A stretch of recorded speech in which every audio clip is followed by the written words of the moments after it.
सो hello students, good morning once again, सुप्रभात। कैसे हैं आप लोग? एकदम मस्त। बोर तो नहीं हो रहे हैं केमिस्ट्री पढ़ के? इंटरेस्टिंग है, बोर नहीं होना चाहिए। धीरे धीरे धीरे धीरे कॉन्फिडेंस आ जाएगा। Just enjoy it. जब आप सब्जेक्ट को इंजॉय करने लगते हैं तो फिर वो आसान लगने लगता है। और जब आप ये प्रिजम्पशन लेने लगते हैं कि ये मुश्किल होता है, तब दिक्कत होगा। तो just flow with the subject, try to understand as much as possible, as much as you can. और ये मान के चलो कि जितना आप समझ पा रहे हो, बाकियों को उससे कम समझ में आता है। आप सबसे ज्यादा समझ रहे हो। होता ही उल्टा है, लगता है हमें ही कम समझ में आ रहा है। ऐसा होता नहीं है। तो थोड़ा सा पेशेंस रख के लगे रहने की ज़रूरत है। बार बार मैं यही आपको हर वीडियो के, हर लेक्चर के शुरुआत में मैं आपको थोड़ा सा यही मोटिवेट करने की कोशिश करता हूँ, क्योंकि अभी यही एक मीडियम है मेरे पास जिससे कि मैं आपको थोड़ा सा इंस्पायर कर सकूं, मोटिवेट कर सकूं और कैटलाइज कर सकूं। जब हम क्लासरूम में होते हैं तो हमारे पास ढेर सारे टूल्स होते हैं जिसके थ्रू मैं आपको मोटिवेट करता हूं, बट अभी फ़िलहाल तो यही है। और इसमें बहुत ज़्यादा कुछ मिर्च मसाला नहीं हो सकता है, क्योंकि इट्स एयर टू ऑल। आप समझ रहे हैं। तो बस कोशिश करना है कि जितना ज़्यादा से ज़्यादा हम समझ सकें, और जितनी पॉसिबल टूल्स हो सकती है वो सब मैं प्रोवाइड करने की कोशिश कर रहा हूँ। आपके गूगल क्लासरूम पे मैंने मोल कॉन्सेप्ट पार्ट 1 करके एक असाइनमेंट भी डाल दिया है, दैट इज 30 पेज असाइनमेंट। और उसमें जितनी चीज़ें मैंने आपको पढ़ाई है वो वर्ड बाय वर्ड बड़े डिटेल में इलेबोरेटली थ्योरी उसकी लिखी हुई है। हर थ्योरी के नीचे इलस्ट्रेट करके कुछ एग्जाम्पल दिए गए हैं, like rounding off, significant figure, उसके बाद फिर atomic mass, molecular mass, molar mass and एम्पल्स of questions. इतने क्वेश्चन उसमें सॉल्व कर दिए हैं मैंने कि आप थोड़ा सा टाइम लगा के उसको, अगर कहीं कोई कठिनाई आ रही है तो उसको देखेंगे, समझ में आ जाएगा, समझ में आने लगेगा। और समझ में आने लगेगा तो आपका इंटरेस्ट बढ़ने लगेगा, क्योंकि एक सब्जेक्ट में भी, अगर किसी एक पर्टिकुलर सब्जेक्ट में भी अगर मैं आपको मोटिवेट कर दिया तो बाकी सब सब्जेक्ट को आप खुद ही ड्राइव करने लगते हैं, क्योंकि तब आपको समझ में आ जाता है कि तीनों को पैरेलल लेके चलना पड़ेगा, तभी हम सक्सेसफुल हो सकते हैं। और उसके लिए एक इनर स्पार्क, एक मोटिवेशन होना जरूरी है सब्जेक्ट के लिए। क्योंकि मेरा काम सिर्फ और सिर्फ आपको केमिस्ट्री पढ़ाना नहीं है, मेरा काम साथ में इससे भी बड़ा है कि आपको पढ़ने के लिए मोटिवेट करना। और वो अगर मैं कर पाया, then I would be successful in taking you to your destination. That is the most important thing for me.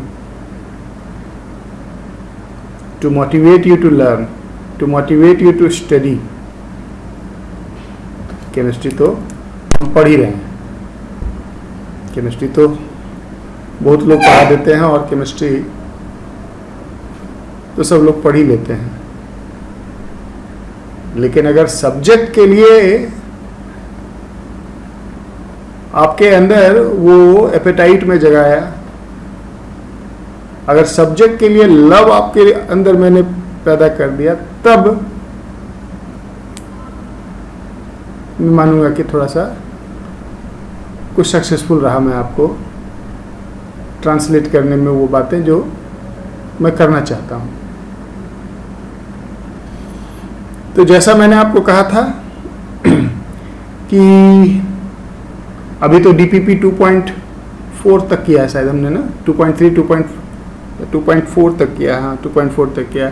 आगे अभी डीपीपी और हैं 2, लेकिन रोज डीपीपी से थोड़ा आप बोर हो गए होंगे, लगता होगा कि सर आके डीपीपी के क्वेश्चन सॉल्व कर देते हैं। एक्चुअली मैं आपको ब्रीथिंग टाइम दे रहा हूँ।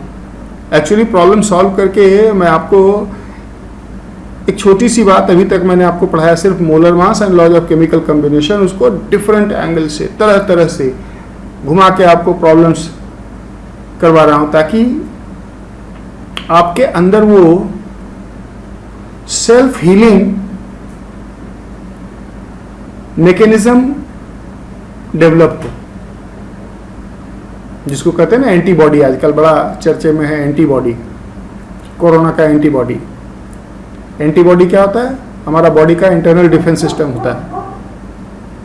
जब हमारे बॉडी पे किसी पैथोजन समझते हो ना, किसी पैथोजन का अटैक होता है, तो हमारे बॉडी के अंदर एक इनर्शियल डिफेंस सिस्टम होता है जो कि एंटीबॉडी प्रोड्यूस करता है, जो कि उस पैथोजन को डिस्ट्रॉय करता है। तो यहां पे भी कुछ वही कोशिश हो रही है। तो रोज रोज डीपीपी से आप थोड़ा सा बोर हो गए होंगे कि डीपीपी का ही क्वेश्चन करा रहे हैं सर। बेसिकली मैं आपके एंटीबॉडी प्रोड्यूसिंग मैकेनिज्म को स्ट्रॉन्ग करने की कोशिश कर रहा हूं। तो आज थोड़ा सा मैं आगे का टॉपिक एक लेता हूं, फिर कल आपको डीपीपी कराऊंगा। आज आगे का एक पोर्शन थोड़ा सा स्टार्ट करता हूं मूल कॉन्सेप्ट का, फिर कल एक और डीपीपी करेंगे, फिर परसों इसी को थोड़ा आगे बढ़ाएंगे, तो थोड़ा बेटर रहेगा, है ना। तो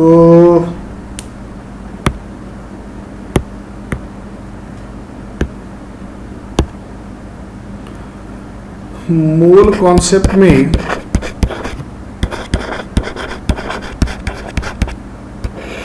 आई थिंक ये हमारा लेक्चर नंबर 13 है, and that is on 8th of May।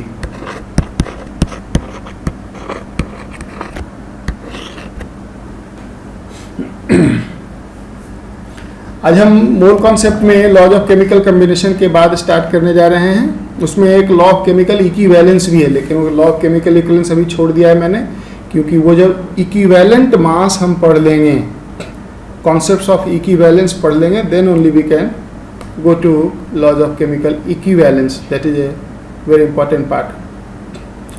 तो अभी उसको नहीं, एक लॉ रहता है उसमें। अब हम बात करने जा रहे हैं आज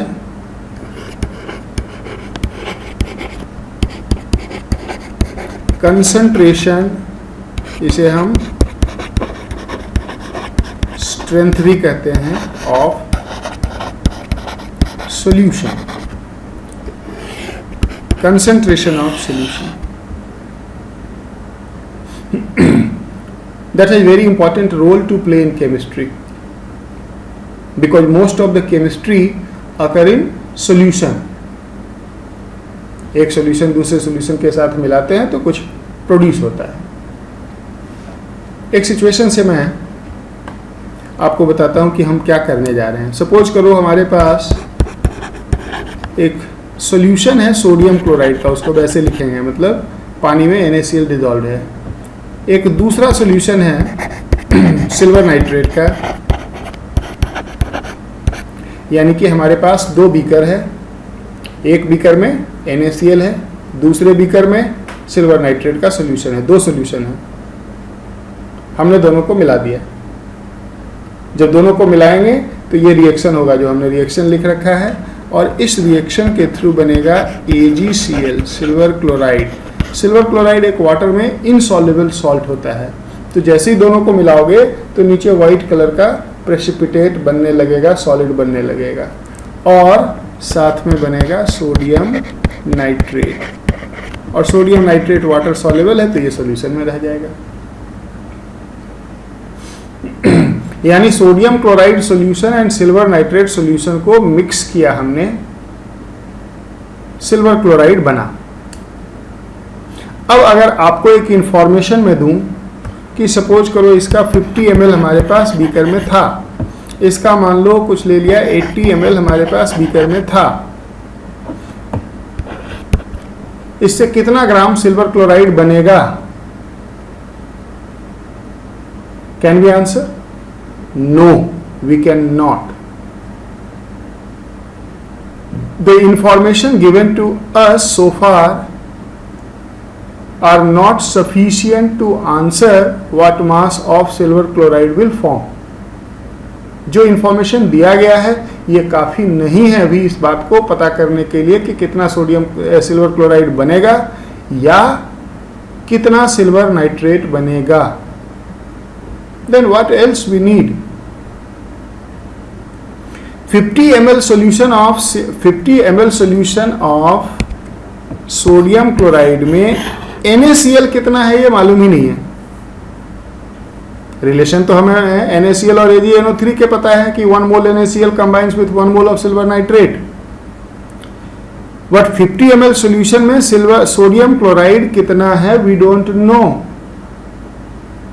और 50 ml सॉल्यूशन इमेजिन करो, घर में एक कप, चाय पीने वाला कप होता है ना, एक कप में 50 ml पानी ले लिया, NaCl घर में हमारा पड़ा होता, नमक जो खाते हैं, सॉल्ट, टाटा का नमक, देश का नमक, NaCl। तो उस 50 ml वाटर में 1 पिंच NaCl हमने डाल दिया, वो एक सोल्यूशन बन गया NaCl का। 1 पिंच और डाल दिया, वो भी बन गया। यानी अभी जो 50 ml सॉल्यूशन NaCl का है उसमें कितना सोडियम क्लोराइड है ये मालूम नहीं है। In the same way 80 ml silver nitrate के अंदर, सॉल्यूशन के अंदर सिल्वर नाइट्रेट कंपाउंड कितना है ये मालूम नहीं है। और जब तक हमें सिल्वर नाइट्रेट का मास, सोडियम क्लोराइड का मास मोल सॉल्यूशन में मालूम नहीं है, हम ये कैलकुलेशन नहीं कर सकते। That is where comes the concentration. यहीं पे कंसंट्रेशन आता है। कंसंट्रेशन किसी सॉल्यूशन का ये बताता है कि unit volume of solution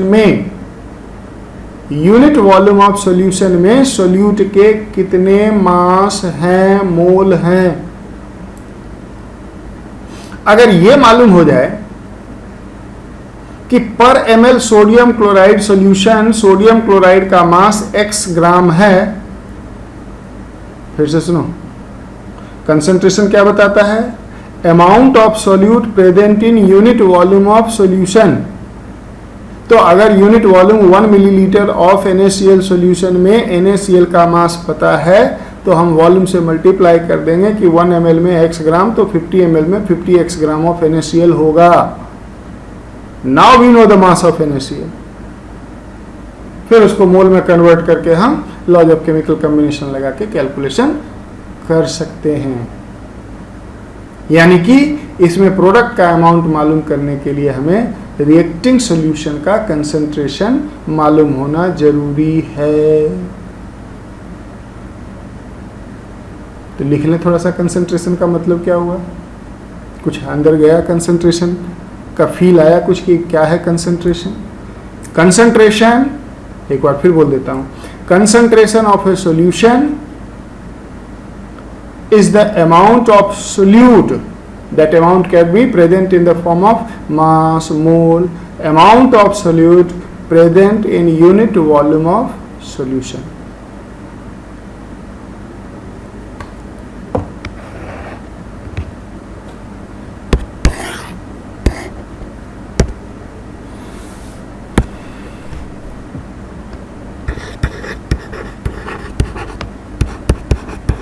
Concentration of solution is the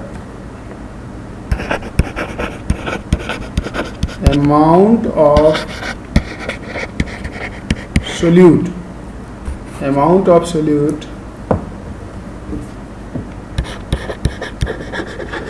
present in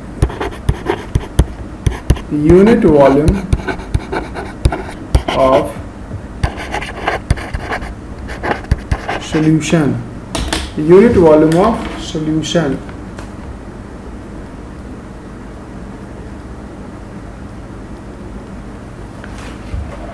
Unit volume of solution. So concentration represent the amount of solute present in unit volume of solution. Concentration को express करने के कई तरीके हैं, जिसमें 6 वे ऑफ एक्सप्रेसिंग कंसंट्रेशंस मैं आपको पढ़ाने जा रहा हूं. 6 तरीके का कंसंट्रेशन आपको जानना है. Types of concentration. Concentration can be expressed in terms of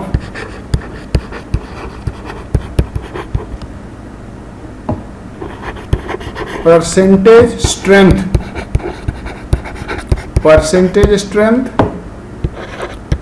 और molarity, जिसे कैपिटल M से डिनोट करेंगे, मोल फ्रैक्शन, जिसको कि स्मॉल x से डिनोट करेंगे,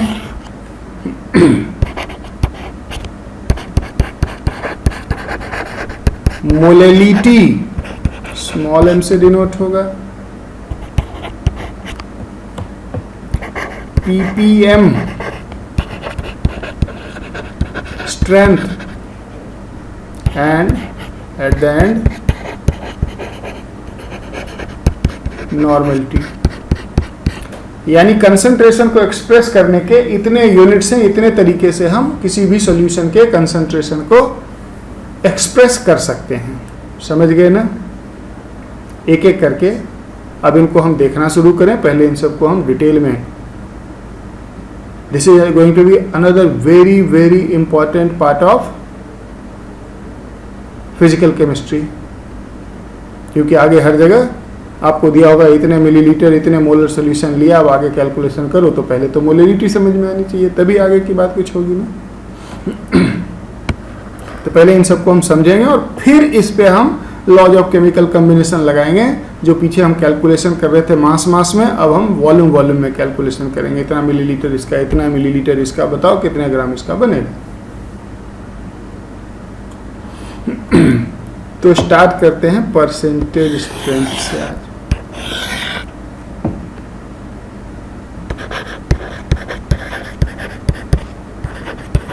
परसेंटेज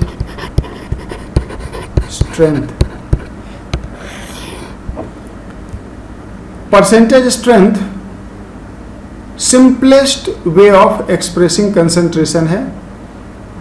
परसेंटेज स्ट्रेंथ केमिस्ट्री में डायरेक्टली कहीं नहीं यूज होता. परसेंटेज स्ट्रेंथ में कंसंट्रेशन को लिखना सबसे आसान होता है, इसलिए दिया जाता है क्वेश्चन में परसेंटेज स्ट्रेंथ. उसे हमें कन्वर्ट करना होता है बाकी किसी कंसंट्रेशन यूनिट में to proceed for further calculation. तो सबसे पहले परसेंटेज स्ट्रेंथ है क्या, जरा सा इसको हम सुनते हैं. It is mass of solute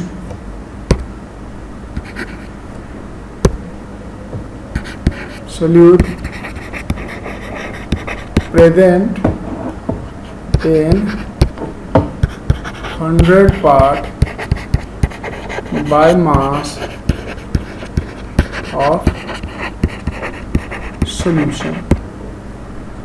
100 में कितना है सोल्यूट, दैट इज 100 सोल्यूशन में सोल्यूट कितना, that is called percentage strength. तो अगर हम सिंपली कहते हैं 10% NaCl सोल्यूशन, तो इसका मतलब क्या हुआ, 10 gram sodium chloride in 100 gram solution. ये सोल्यूशन है 100 ग्राम, इसमें सोल्यूट और सॉल्वेंट दोनों का मास इंक्लूडेड है. That is simply percentage strength. Sometime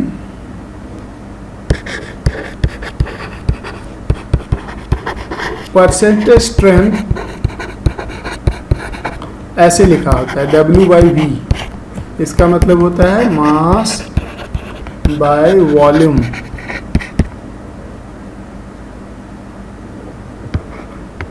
suppose करो कहीं पे लिखा आ गया 12%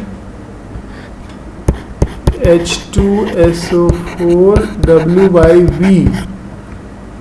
अब इसका मतलब क्या हुआ, इसका मतलब हुआ 12 gram sulphuric acid in 100 ml solution का वॉल्यूम, 100 ml सॉल्यूशन. इसका मतलब हो गया 12 ग्राम सॉल्यूट का mass H2SO4 in 100 ml volume of solution. अगर कुछ नहीं मेंशन है then it is mass by mass.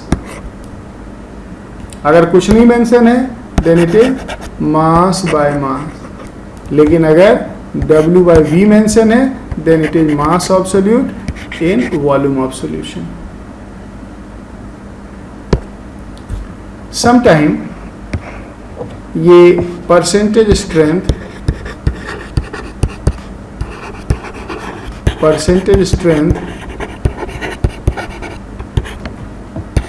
V/V भी लिखा होता है. इसका मतलब होता है volume by volume, volume by volume. अब सोल्यूट और सॉल्यूशन दोनों का वॉल्यूम आ जाएगा.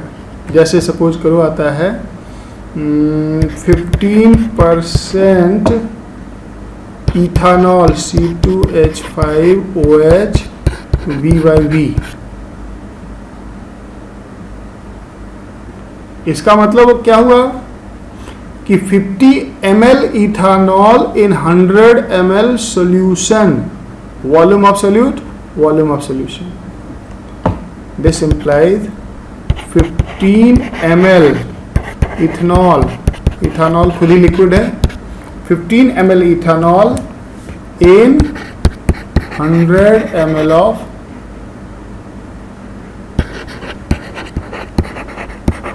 सॉल्यूशन.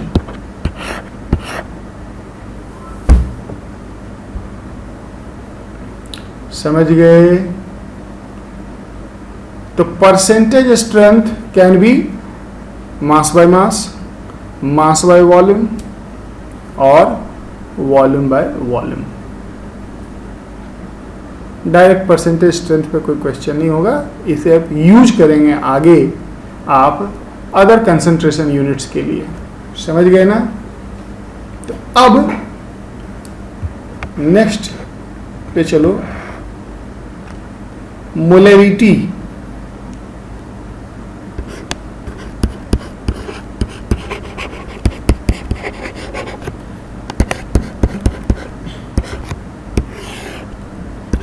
सबसे इंपॉर्टेंट कंसंट्रेशन यूनिट यही है.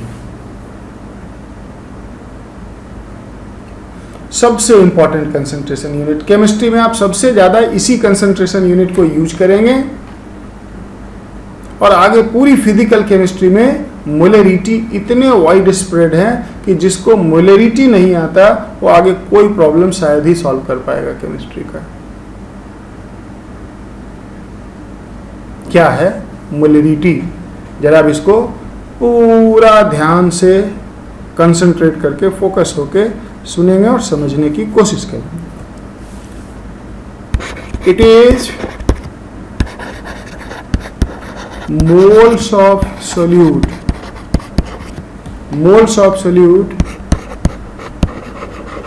present in 1 liter of solution at a given temperature. Moles of solute present in 1 liter of solution at a given temperature.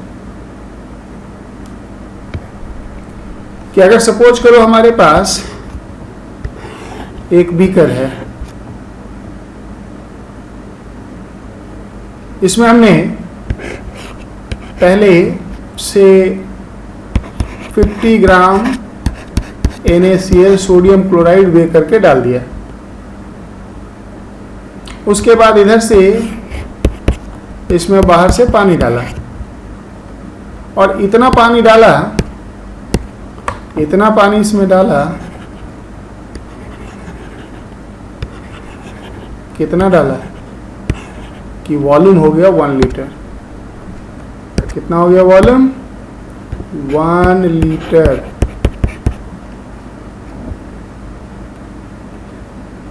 So molarity is what? Number of moles of solute present in 1 liter of solution. Solution का volume तो 1 litre हो गया, solute का मोल निकाल लो, वही molarity है। तो ये बताओ कि 50 ग्राम सोडियम क्लोराइड में 50/58.5 mass upon molar mass, number of मोल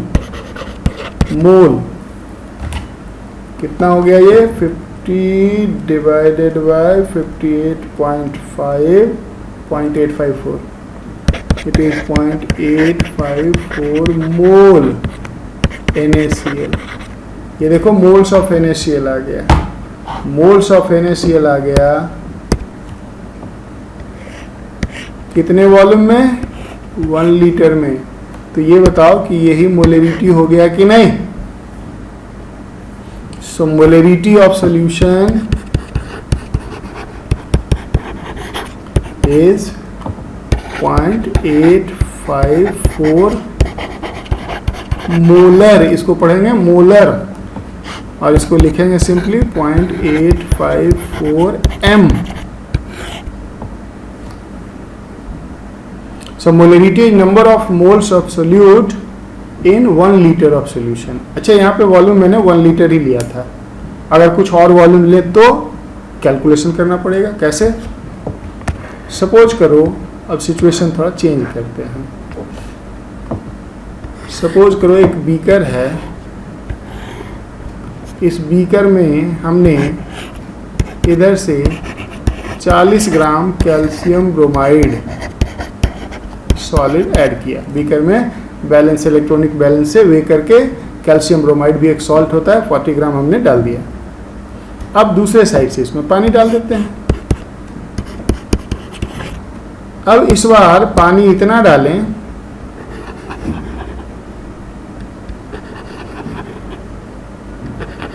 कि वॉल्यूम 1 लीटर ना हो, कुछ और हो जाए। इसका वॉल्यूम मान लो कितना ले लूं, 400 ml ले लेते हैं। मोलरिटी क्या होता है? Number of moles of solute present in 1 litre of solution. तो सबसे पहले सोल्यूट का मोल निकाल लें।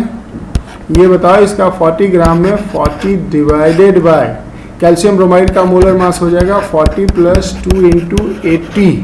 आपको दिया जाएगा क्वेश्चन में, कैल्शियम होता है 40 और ब्रोमीन होता है 80। ये दिया जाएगा आपको मोलर मास।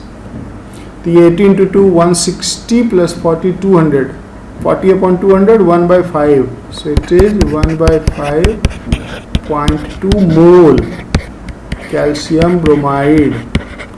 ये आ गया। सॉल्यूशन का volume volume of solution is 400 ml। क्या इसको लिख सकते हैं 400/1000 0.4 लीटर, क्योंकि मोलरिटी लीटर में डिफाइंड है तो वॉल्यूम लीटर में चाहिए। हमने ये निकाल लिया वॉल्यूम ऑफ सॉल्यूशन और मोल्स ऑफ सॉल्यूट। अब अगर सिंपल यूनिटरी मेथड लगाएं तो क्या कह सकते हैं कि since 0.4 litre solution contain 0.2 mole calcium bromide, therefore 1 liter solution will contain 0.2/0.4, it is 0.5 mole calcium bromide. तो आपने कैलकुलेशन से ये मालूम कर लिया कि अगर सॉल्यूशन का 1 लीटर होता तो उसमें कितना मोल होता कैल्शियम ब्रोमाइड का 0.5। बताओ ये इस सॉल्यूशन की मोलरिटी हो गई कि नहीं। Molarity is moles of solute पर लीटर ऑफ सॉल्यूशन। अब मोल्स ऑफ सॉल्यूट हमने निकाला है 0.5 इन 1 लीटर। तो क्या कहेंगे therefore molarity is 0.5 m। ये सॉल्यूशन 0.5 मोलर है ना। So let us generalise it. इसको अब जनरलाइज कर लेते हैं। अगर एक सॉल्यूशन है जिसका वॉल्यूम है V लीटर और इसमें सॉल्यूट के n मोल हैं, तो यूनिटरी मेथड अगर लगाएं तो क्या कहेंगे कि V litre contain n mole, so 1 litre will contain, क्योंकि मोलरिटी मोल पर लीटर तो 1 लीटर में निकालना पड़ेगा मोल। 1 लीटर कंटेन n/v मोल। 1 लीटर में जो मोल होता है वही मोलरिटी होता है। बताओ ये मोलरिटी n/v हो गया कि नहीं सॉल्यूशन का। So molarity is what n/v। This is a very very important formula of molarity. Molarity is n/v। n क्या है number of moles of solute, v क्या है volume of solution in litre unit, और कोई unit में नहीं, litre unit में। समझ गया।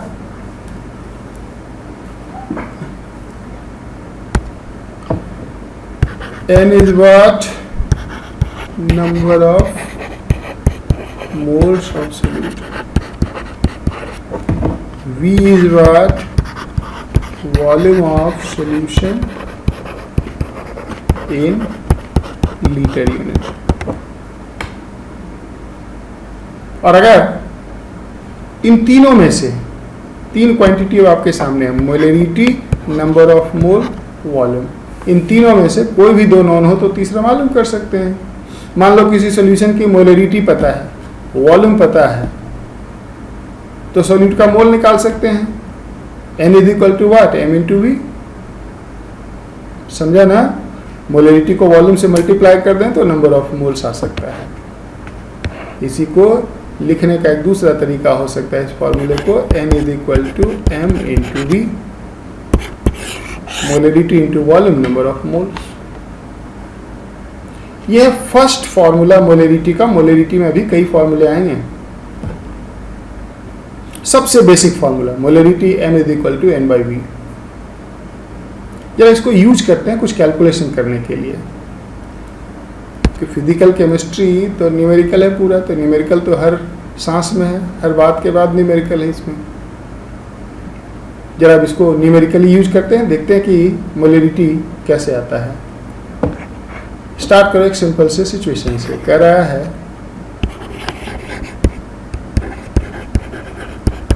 determine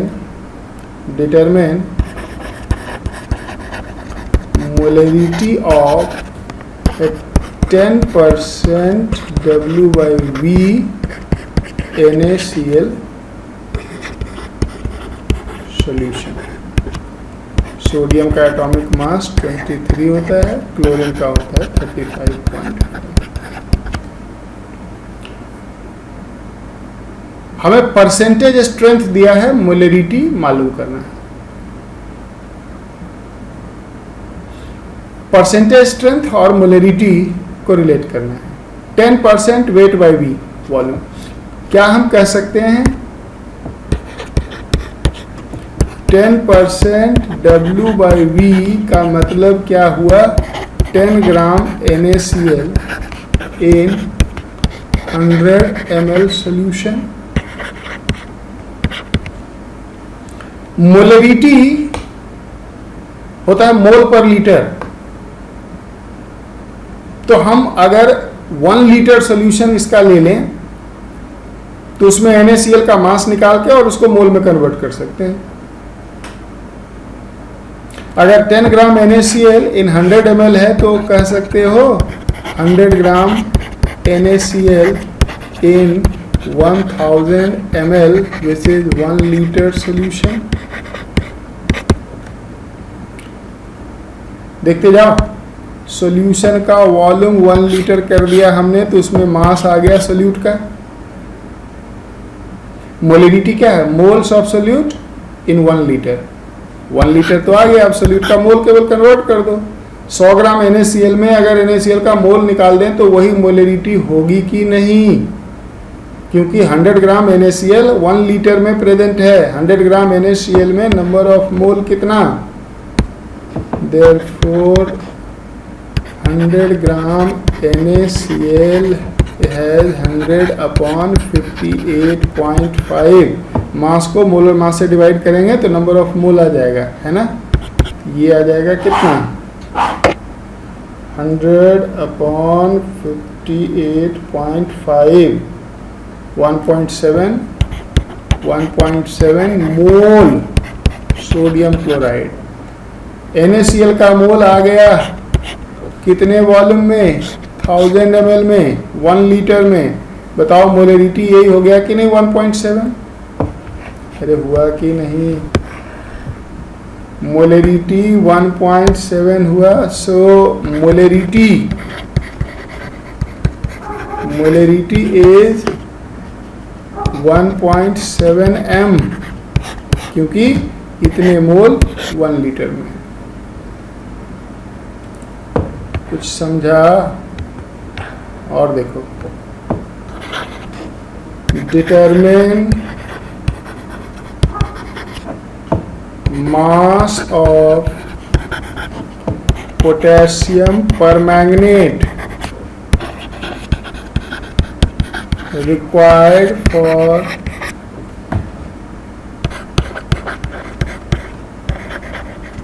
preparing, कितना बना लें 250 ml 0.6 मोलर सॉल्यूशन। पोटेशियम का एटॉमिक मास 39, मैंगनीज का 55 दिया हुआ है। अब देखो हमारे पास क्या इंफॉर्मेशन है, सॉल्यूशन का वॉल्यूम दिया है कितना 250 ml, इसकी मोलरिटी दी गई है कितना 0.6। फॉर्मूला देखो जाके मोलरिटी का क्या था, molarity is equal to N/V। हमसे पूछा है मास ऑफ पोटेशियम परमैंगनेट कितना होगा। तो मास अगर हम मोल्स ऑफ सोल्यूट निकाल लें तो नंबर ऑफ मोल्स को तो मास में चेंज कर ही देंगे मोलर मास से मल्टीप्लाई करके, यानी कि number of moles of potassium permanganate हम निकाल सकते हैं अगर मोलरिटी और वॉल्यूम नोन हो तो यहां से बताओ कि number of moles is equal to molarity into volume. लेकिन याद रहे वॉल्यूम होता है लीटर में, इस फॉर्मूले में वॉल्यूम लीटर यूनिट में होना चाहिए। तो क्या ये molarity 0.6 into volume 250 upon 1000, 250 ml को लीटर में चेंज किया मैंने तो बाई 1000 कर दिया, 1000 ml में 1 लीटर होता है। बताओ ये हो गया 4.6 अपॉन 4, 6/40, 3/20, ये हो गया 3/20 मोल KMnO4।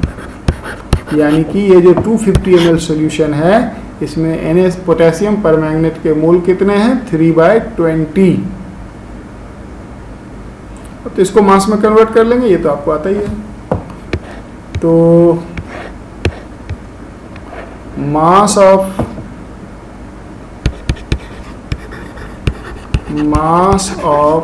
KMnO4 बताओ 3/20 into 3/20 into molar mass of potassium permanganate 158 होगा। आप कैलकुलेट करके देख सकते हैं। 39 plus 55 plus 64 is equal to 459918 1617512 315।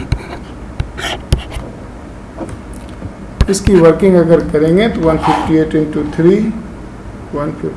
Into 3 divided by 20, 23.7।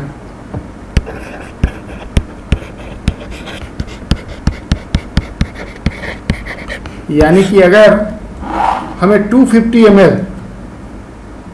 ml potassium permanganate solution बनाना हो जिसकी मोलरिटी 0.6 हो, सपोज करो आप आज केमिस्ट्री लेबोरेटरी गए, आपको वहाँ टीचर ने कहा कि ये लो पोटेशियम परमैंगनेट सॉल्ट का डब्बा, पोटेशियम परमैंगनेट एक सॉल्ट है, सॉलिड होता है, बड़ा कॉमन सा रिएजेंट है, कभी लेबोरेटरी गए होगे तो देखे भी होगे। पोटेशियम परमैंगनेट थोड़ा सा पानी में डालो, डार्क पर्पल कलर का सोल्यूशन बन जाता है, it's a very common reagent. तो पोटेशियम परमैंगनेट की डब्बी मैंने आपको पकड़ा दी, पैकेट आपको पकड़ा दिया और कहा जाओ इलेक्ट्रॉनिक बैलेंस पे इससे कुछ पोटेशियम परमैंगनेट निकालो, पानी में डिजॉल्व करो और मुझे 250 ml सोल्यूशन बना के दो जिसकी मोलरिटी 0.6 होनी चाहिए। तो आप क्या करेंगे, आप पहले कैलकुलेशन करेंगे कि 250 ml पोटेशियम परमैंगनेट सोल्यूशन बनाने के लिए हमें कितने ग्राम पोटेशियम परमैंगनेट चाहिए। वो कैलकुलेशन अभी हमने किया, 23.3 ग्राम आया।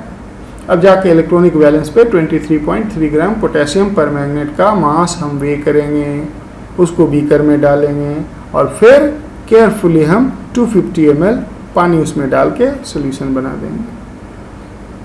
जो सोल्यूशन बना, जो रसायन बना, उसकी मोलरिटी 0.6 होगी। समझ में आया कुछ? बोलो जी। आगे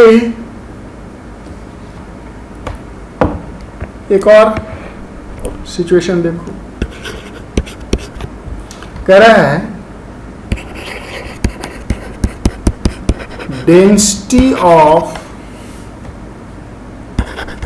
N aqueous solution of sulfuric acid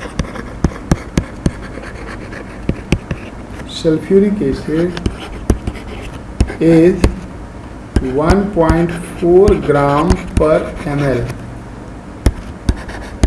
Also, solution has 40% H2SO4 by mass. Determine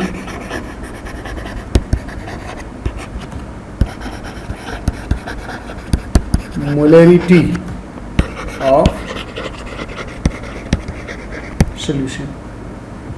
solution की मोलरिटी मालूम करनी है। क्या क्या इंफॉर्मेशन है हमारे पास? हमारे पास डेंसिटी दिया है,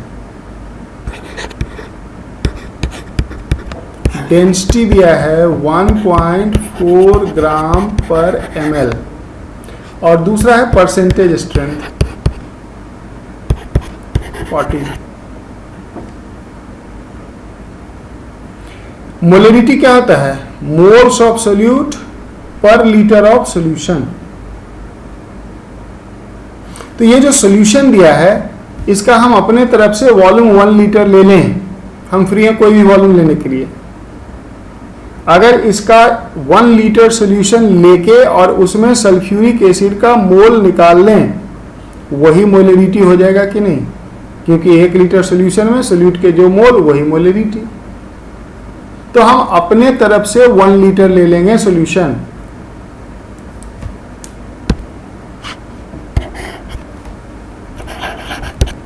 Let us consider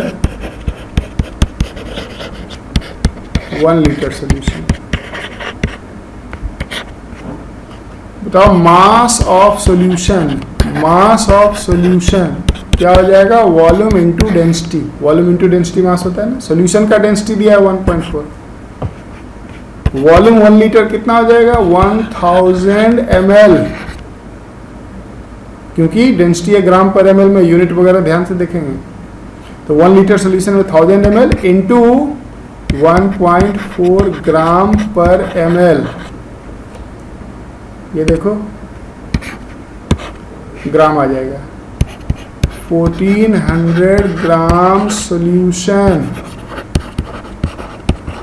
यानी कि वो 1 लीटर सोल्यूशन जो हमने कंसीडर किया है उस सोल्यूशन का मास, सोल्यूशन का मास 1400 ग्राम।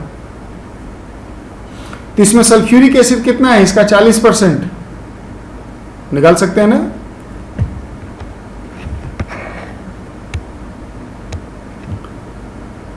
सो मास ऑफ H2SO4 कितना हो जाएगा? 1400 का 40%,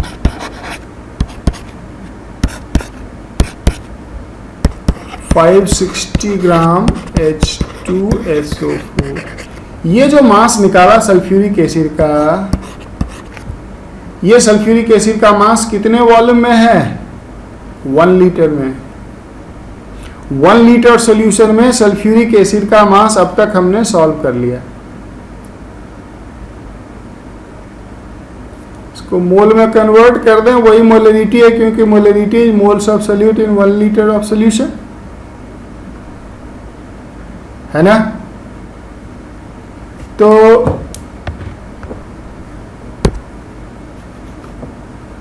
number of moles of sulphuric acid कितना आ जाएगा? 560 अपॉन सल्फ्यूरिक एसिड का मोलर मास सॉल्व कर लेंगे, 98 होता है। ये 100 होता तो 5.6 हो जाता है। 100 से नीचे थोड़ा कम है, 5.6 से थोड़ा ज़्यादा हो जाएगा, ये 5.7 मोल आ जाएगा। 5.7 मोल सल्फ्यूरिक एसिड कितने वॉल्यूम में? इन 1 litre, in 1 litre solution, in 1 litre solution. And 1 litre solution में जो सोल्यूट का मोल होता है वही मोलरिटी होता है। तो बताओ मोलरिटी इज इक्वल टू 5.6 है, 5.7 है या नहीं?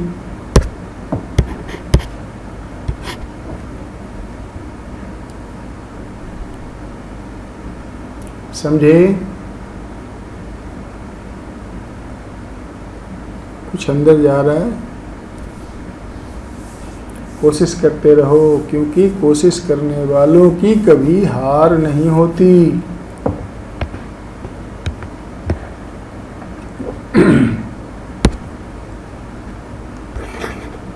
एक और सिचुएशन लेते हैं।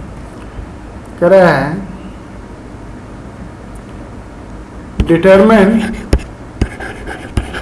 मास of calcium bromide required to produce 200 ml solution which is 0.4 molar in bromide ion, ये थोड़ा इंटरेस्टिंग कर दिया। 0.4 मोलर ब्रोमाइड आयन डिजॉल्व करना है कैल्शियम ब्रोमाइड और मोलरिटी दिया है ब्रोमाइड का। तो सबसे पहले कैल्शियम ब्रोमाइड और ब्रोमाइड का रिलेशन क्या है? कैल्शियम ब्रोमाइड सॉल्ट है, जब डिजॉल्व करेंगे तो ये सॉल्यूशन में आयोनाइज हो जाएगा calcium ion and bromide ion में। मोलरिटी ब्रोमाइड की दी गई है 0.4 मोलर, इसकी है मोलरिटी 0.4। मोलरिटी होता है N/V। ब्रोमाइड आयन की मोलरिटी पता है, सॉल्यूशन का वॉल्यूम पता है, तो ब्रोमाइड आयन का मोल निकाल सकते हैं ना। So number of moles of bromide ion, क्या मोलरिटी 0.4 इंटू वॉल्यूम, कितना वॉल्यूम है, लीटर में वॉल्यूम लेना है 200 ml, 0.4 इंटू 0.2 200 मिलीलीटर में 0.2 लीटर हो जाएगा, 0.08 मोल होगा। अब रिलेशन देखो क्या है, इसके 1 मोल से इसके 2 मोल बनते हैं, तो 0.08 मोल ब्रोमाइड आयन बनाने के लिए कितने मोल कैल्शियम ब्रोमाइड का चाहिए होगा? उसका हाफ। 1 से 2 ब्रोमाइड बनता है, तो ब्रोमाइड को 2 से डिवाइड करोगे तो कैल्शियम ब्रोमाइड आएगा। Therefore 0.08 by 2 mole 0.04 mole calcium bromide would be required, है या नहीं? 1 मोल से 2 मोल तो 0.04 मोल कैल्शियम ब्रोमाइड से 0.08 मोल बन जाएगा ब्रोमाइड। तो यहां से कैल्शियम ब्रोमाइड का मोल आ गया, मास आ जाएगा, मोलर मास से मल्टीप्लाई करो। So mass of calcium bromide will be what? 0.04 into इसका मोलर मास 200 होता है, चेक करेंगे। इसका मोलर मास 40 प्लस 2 इंटू 80, ये 200 है। कितना हो गया? 8 ग्राम ना।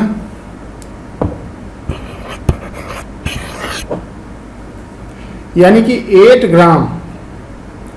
ग्राम कैल्शियम ब्रोमाइड को अगर हम डिसॉल्व कर दें सॉल्यूशन में, तब जो मास बनेगा कैल्शियम, तब जो सॉल्यूशन बनेगा उसमें ब्रोमाइड आयन की मोलरिटी 0.4 होगी।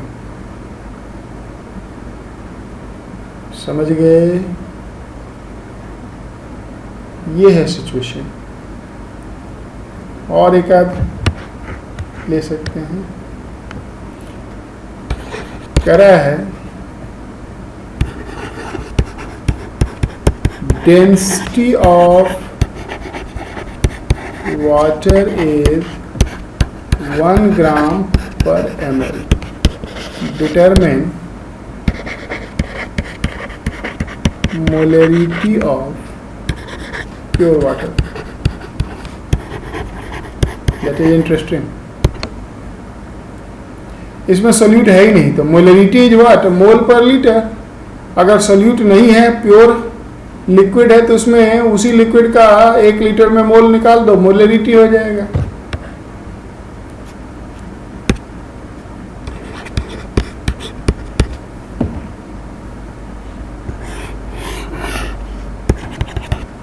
One litre what? Water. 1 litre water में जो वाटर के मोल होंगे वो मोलरिटी हो जाएगा, क्योंकि मोलरिटी मोल पर लीटर। तो ये बताओ कि 1 लीटर वाटर का मास 1 ग्राम पर ml डेंसिटी इंटू 1000 ml 1000 ग्राम हो जाएगा। यानी 1 लीटर पानी का मास 1000 ग्राम हो जाएगा। एंड 1000 ग्राम वाटर में 1000 बाई 18, इसको सॉल्व करोगे ये 55.55 मोल आ जाएगा। यानी 1000 ग्राम वाटर में पानी के मोल कितने हो जाएंगे? 55.55।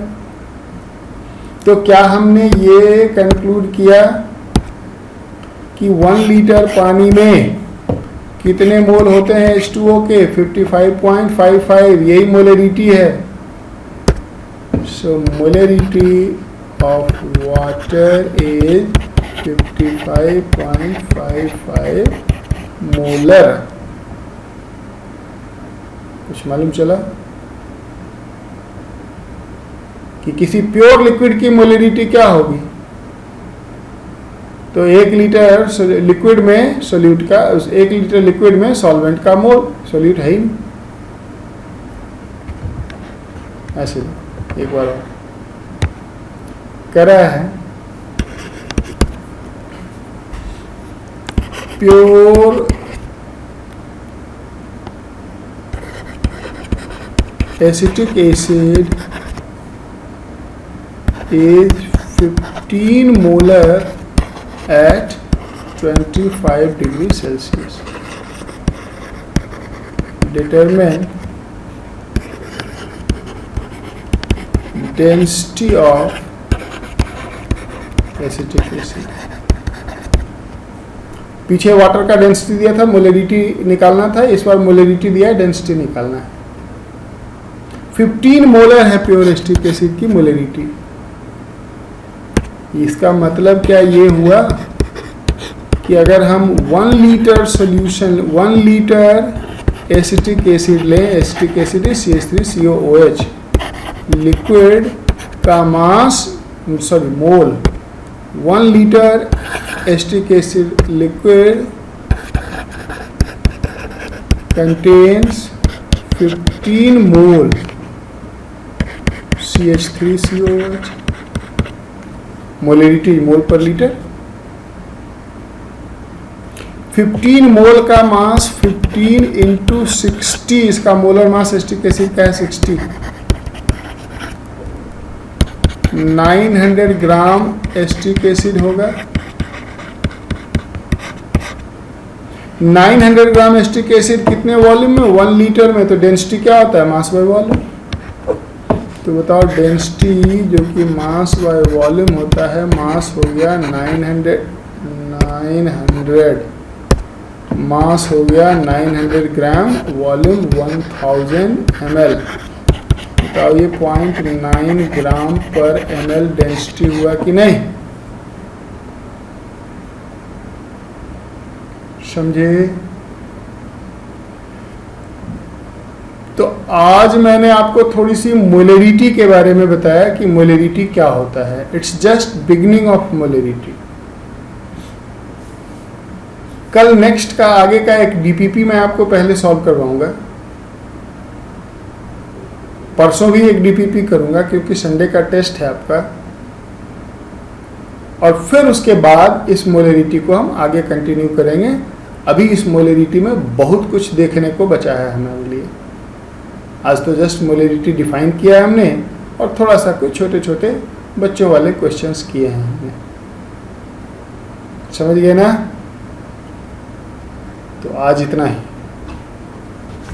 अब अगले धारावाहिक में मोलरिटी की बात और करेंगे। Thank you.